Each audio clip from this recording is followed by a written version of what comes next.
Nagdudurog ka, gago ka ba? Ipapahamak mo buong bansa. Tapos ang yabang mo, flood control. O ano nangyari? Tinamaan ng barko. Nasira.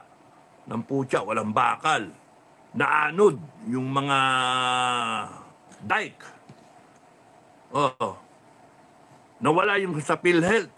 Tapos yung Congress, walang budget ang PhilHealth. Zero budget. Animal kayong lahat. Naghihirap ang Pilipino, dapat yan yung PhilHealth full. Mula pagkabuntis hanggang sa umabot na dun sa kahuli-huli ang hininga niya. Full coverage. Yun yung dapat i-aspire natin. Yun ang gusto ng taong bayan.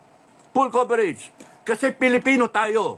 Pagka Pilipino tayo, taas no tayo na, doon sa amin full coverage Kahit anong sakit mo. Oh.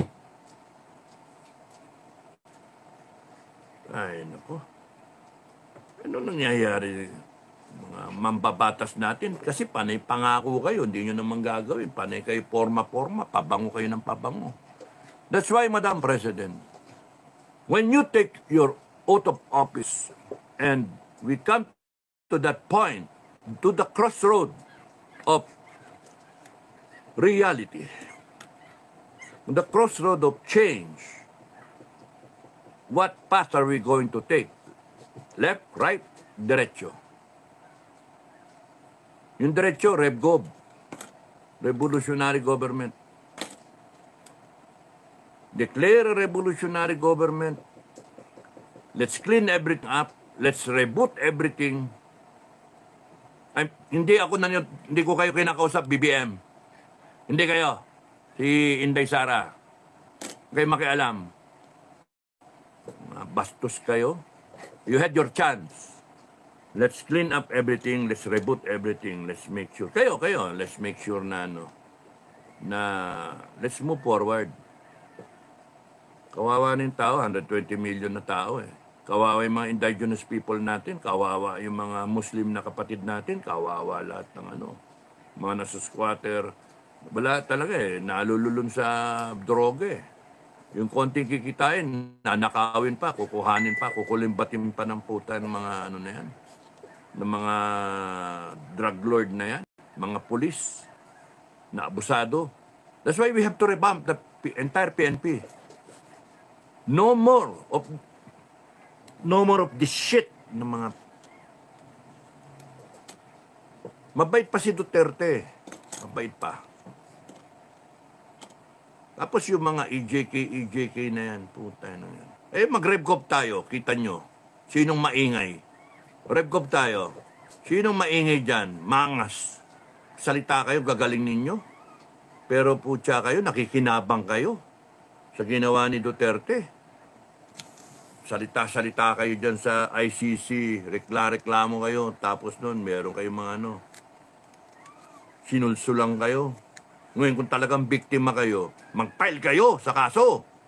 Kasuhan nyo sa korte. Ba't panisalita Tapos sa ICC dadaanin. Kasuhan nyo si Duterte sa korte. Dami-daming ek-ek tayo. Panay salita, panay takutan, panay siraan, panay division. Wala na tingnan nyo nangyari sa bansa natin. Yung hinalal mo, gago. Yung inaasahan mo, gago. Mag-eleksyon ka, gago pa rin. Panay gago. Nahawa ko kay Bukay. Gago. Wala na. Ayoko na. Ikaw na lang ang supremo. Ayoko na, nahawa pa ako sa'yo. Gago. At least ako, yung sabi ko, maluman. Ay. 22 DDS vloggers na bumaba Dati 27 yata Cesar Soberano, mabuhay ka, Kapdado. Huwag masyado ma-stress. Kanina pa ako na-stress. Junjung, promoted na 3-star si Diwata. Huwag niyo naman tinatawag na Diwata yung tao. May pangalan, General Nicolas Torre. O yun, Lieutenant General. You congratulate him. Yun yung For as long as BBM Marcos is the president, General Torre will drive But if Inday Sara is the president, good luck, General Torre. You will be dismissed from the service without pension. Kaya nga, no. Para panahon yan. Shh. Quiet. Rio. Matigas ang ulo. Pigaro kam. Pigaro. Huwag mong pansinin yan. Norlin Picache. Magandang gabi, Norlin. Good evening, Kap Dado. Ingat. Lagi distant. Praying for you, for your health. Thank you, Norlin. Thank you. Love you. Becky, FGF Taiwan. Thank you. Love you too. Jane ng Taiwan. Hello. Jerry Mauleon. Good evening, Kap Dado. Norris Akaguchi. Good evening, sir. Bobby of Tuhan. Marilyn Abaloa. Gandang gabi po. Watching from Qatar. Okay. Bigat mo ha. Nakain mo. Ito ang aking laging katabi. Pwede ka bandalin sa ospital? gagalit yung mga nurse doon. Hindi, sasama ka sa akin sa operating room. Di ba? Kunin ko yung puso mo. Ay, yung mother nga namin, meron daw bato sa kidney. Sabi ko, i-donate mo na lang yung bato. I-donate mo kay BBM. Yung batong malaki ba? Hindi yung kidney mo. Kailangan daw ng kidney ni BBM. Marilyn Abalos, gandang gabi po, watching. No? Qatar. Selling Gator Gaming. Magla-live na rin kayo, sir, sa kabilang, magla-live pa rin ba kayo, sir, sa kabilang channel? Saan? Sa FGF? Hindi na nga. Resign na nga ako eh. Saba, pagka mag-live ako doon, bakbaka na. Diba? Magandang gabi. Nandito kami ngayon, bakbakan, sa kalaban. Kunan natin, kukunan ko ngayon, mag-live ako. FGF. Paano ambusin ang kalaban? Kung paano snipe ang kalaban? So yun, mag-live tayo ng revolution. Hindi na ako. Si ano na yan eh. Si Bukay. Siya na mag-live. Saba Al-Kair.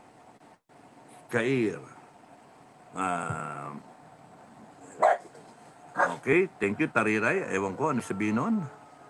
Rex Langkay. Major General is, I think, 2-star lang. Yes, Major General. Helen De La Torre. Magandang gabi po, Kap Dado. Mabuhay. Charlie FGF Canada. Hello po. Good evening. Sa iyo at sa lahat ng nakikinig. Ingat po parati. Thank you. Armando Alcabasa, present Sir Dado. Bawi of Tuhan sa Wednesday anniversary ng FGF. 1 year na. God bless all members. Lalo tayo palakas at magkaisa. Yeah. Ay, hirap magkano 1 year. Wala naman tayo celebration. Gulat nga ako. Ba't wala tayo celebration kahit paano? Bakit? Hindi na ako eh. Hindi na ako. Call na ni Buka yun. Julie Barres. Good evening po. Kap Dado, watching from Jeddah, KSA. Pabonsay. Asalam alaikum. Warana do, Duahi. Wabarakatu. Ano yung sabihin nun? Tessie Villanueva, and ano ba nangyari pag susunod sa kasamaan na promote sa gobyerno ito? Baboy nga, baboy. Next automation. Hello, sir. Silent watching lagi. Kaya nga, if we allow that to happen, and it will continue on to happen, kasalanan natin eh. We allowed it. Right now, it's striving. PNP at saka sa AFP. Kaya nga sa akin, kung ako lang masusunod, you stand up and declare what is wrong, what is right. As a people, we claim back democracy, we implement the Constitution kung walang issue because they say they will uphold the Constitution, yun din naman ang ginagawa natin eh, upholding the Constitution. At kung may angas, we better stand up and fight for it. No? Lahat yan, nilagyan lang natin dyan. Pinayagan lang natin dumapo. Tayo yung kalabaw. Tayo yung nagpapakahirap. Tapos sila magdidikta sa atin? No. Tayo masunod. Tayong taong bayan. You stand up and say na mali kayo, kami tama. Kung hindi, kung hayaan nyo kita nyo, aping-api kayo. Reklamo. Wala naman nangyari. Salita. Wala. Panay ngak-ngak. Panay ngangangwa. Wala. Pero if you all, in a given day, would say, tama na, gago kayo tapos meron kang, may tubo kayo. Sino? Sige. Magpatayan tayo. Tang-inan nyo. Inan nyo. So, sino ngayon ang masusunod? Taong bayan o sila? Otherwise, you stop paying taxes, you stop paying these people, or you find a way to disband them and find somebody else willing to do things for you. Because what is happening right now is sila loyal, hindi sa taong bayan, loyal sa isang tao o sa ilang tao. Loyal sa sarili nila, hindi sa taong bayan. Linaw-linaw nun. At yung mga bulag-bulagan, ay good luck sa inyo. Patayan tayong gusto nyo. Hindi pwede yung katwiran na baluktot. Hindi pwede. Nakakabuwisit na yung style ninyo. Buong Pilipinas, silulubog ninyo dahil sa pasusundin nyo yung 90 million, pasusundin nyo yung kunyari, 20 million kayo, pasusundin nyo yung 100 million na Pilipino, ilulugmok nyo. Ibabaon nyo sa utang. Kung yung 100 million, ayaw namin umutang. Reklamo nyo. Umalis kayo ng Pilipinas. O maglagay kami ng isla at doon kayo lahat. Yung 20 million, siksikan kayo ron. Because hindi pwede sa isang demokrasya masusunod ang 20 million. Yung 100 million ang mag-a-adjust sa 20 million. Hindi pwede yun. Kaya Filipinos, you better rise up. You better stand up for what you believe in. Kung yung 20 million, yun lang matino. At yung 100 million, goodbye Philippines. But still, I would prefer to live in an island in exile. Kasi alam ko, tama. I'd rather live there where I have my basic freedom. No one can take it away from me. My right to express myself. My right to say mura. Ina nyo, magago kayo. Magnanako kayo, bangag. No one can tell me, wag kang magmura. Wag mong nakaka-insulto kayo. Sila na nga gumawa ng kalukuhan. Sila pa ngayon may katwiran. Sila pa ngayon pipigil. Kayo mga vlogger, mga troll, o mga mistako, mga MUP, naku-questionin ako. No way. Sila ang under question. Sila yung under fire. Sila yung nasa hot seat. Sila yung nagnanakaw. Sila yung nagdodroga. Sila yung nag-aabuso ng power. Hiniram lang nila sa taong bayan. And if they do not understand that, they better understand that because we will take them out. We will remove them. We have the power to reboot the entire system, the entire process if we want to. If we all unite and stand up. We can reboot the system. We can stop this. Wala nang anga-anga na. Kawawa na, bangag na. Sino, paano pa, hanggang kailan? Wala, yung bigas ang taas wala, ang mahal-mahal ng mga bilihin. Wala, bangkarote na tayo. Hanggang ngayon wala nag-explain. Ano nangyari doon sa PhilHealth? Ano nangyari doon sa ginto? Putang inang yan. Hanggang ngayon wala nag-explain. Samantalang sa corporate, hindi mo palakpasin ng 3 araw. Putragis, pag hindi ka nag-explain, tanggal ka. Ano ito? Ano ito nangyayari sa atin? Because we allowed it to happen. Bakit yung PNP nanggugulpi ng pepper spray? Bakit yung PNP tinatabo yung mga nag-rally expressing their freedom to say something? Tangin ng mga to. Pay-permit pa tayo? Saka nakakita, mag-pay-permit ka pa? Animal, palibhasa, pumayag kasi kayo na yung rights ninyo, kainin hanggang sulumiit na lang. Gabuto na lang ng munggo ang alam ninyong right. When in fact, ang right natin, kasing laki ng universe. Ano sa magtatsaga ka sa gabuto na rights na sasabihin, dinidikta ng gobyerno, hindi pwede. Animal kayo? Kinreate yung government para sa taong bayan. Kinreate ang Pilipinas para sa taong bayan. Nag-agree tayo na magkakaroon tayo ng isang bansa, tatawagin nating Pilipinas. Magkaroon tayo ng gobyerno na democratic. Ano nangyari? Wala talaga tayo. Kaya Inday Sara, I believe that if this is true, yung balita, you take your oath right away, Madam President, and you do a better job. And the Filipino people, ang advice ko sa inyo, let's do this with a whole of nation approach. No, mananalo tayo if we have a whole of nation approach. Yung tama na lukuhan, tama na yung mga politikong gago na yan. Let's reboot the entire system. Let's reboot everything in our lifetime. Wag nang paintayin pa ng future generations. Nang putya yan. Alam naman natin yung gagawin. Kasi hindi ka mawawala eh. Basta para sa Pilipino, para sa majority ng Pilipino. Yung kung meron maagarbyado, paano mo masosoften yung pagkaarbyado ng tao? Pero yung basic rights nandoon eh. Right to life, liberty, property. Nandoon yung basic rights. So bakit nagiging double standard yung batas natin? Ba't ginagago ng politiko? Kaya nagkakaroon ng revolusyon. Kaya nagkakaroon ng pag-aalsa. Because yung basic rights eh. Tignan yung mining law natin. Anak ng toko yan. Laging Manila, nandun. Tapos nun, paano yung... Tingnan yung Samar hanggang ngayon. Tameme yung Samar. Kaya kahirap-hirap ng mga tao. Ibang parte ng Mindanao, may ibang parte ng Pilipinas hanggang ngayon walang ilaw. Saan ka nakakita nun? Solar na nga, wala pang ilaw. Para ako nangungumpanya.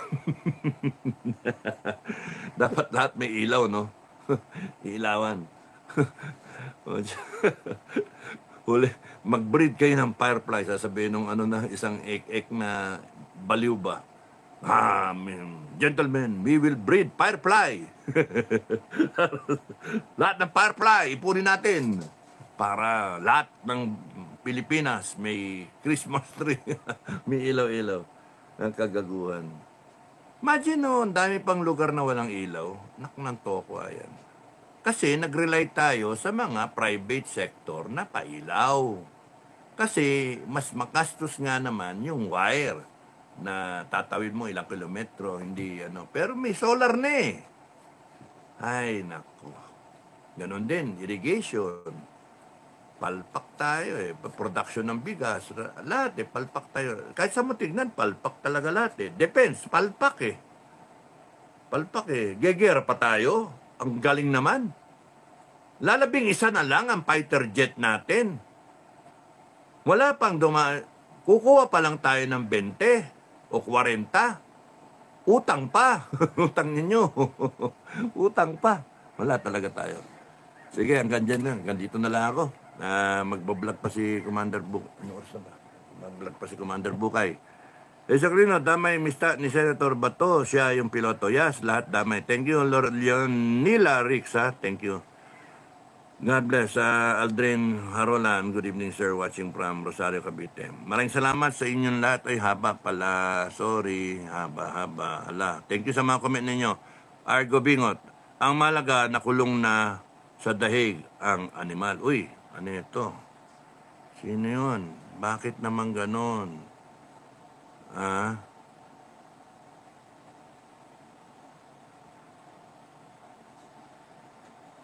Ano yung maximum? Wala ba maximum dito?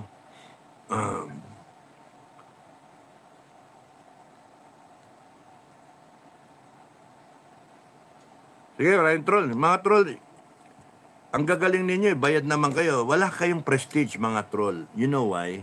Kasi, nagko-comment kayo dahil sa may instructions sa inyo, mag-comment, manggulo, ganito ang sabihin nyo. Tapos may bayad kayo. Wala kayong kakwenta-kwentang tao. Okay, so maraming salamat sa inyong lahat. Sana umikot ang gulong, magkaroon ng pagbabago kung kinakailangan na masalimuot, bad memories, okay lang yun.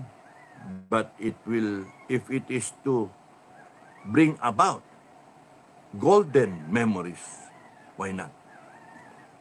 Okay lang yung may masakit, may masaktan, may mamatay, may mag-away, okay lang yun.